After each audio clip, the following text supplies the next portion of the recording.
Hello साथीहरू, हाम्रोतिर चाहिँ तोरी फुलेर एकदमै पहेँलै भएको छ। हजुरहरूकोतिर कस्तो छ? हामी चाहिँ यसरी म चाहिँ तोरीबारीमा तोरीबारी घुम्न आएको साथीहरू। के छ हजुरहरूको हालखबर?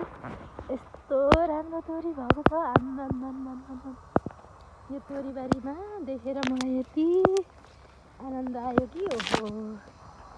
यहाँ आउँदा त हरेक दुःखहरू पनि भुलिँदो रहेछ साथीहरू। तोरीबारी कस्तो लाग्यो भन्नुहोस् है हजुरहरूले पनि। यो तोरीबारीको बिचमा चाहिँ म छु।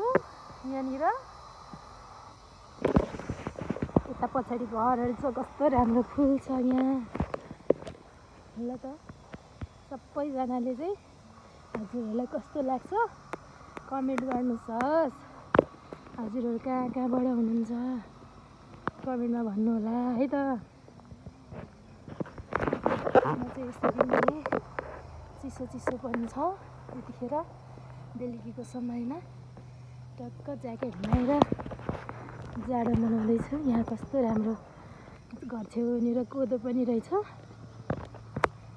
यस्तो राम्रो जुनहरू तारै राम्रो, ताराहरू जुन राम्रो भने जस्तै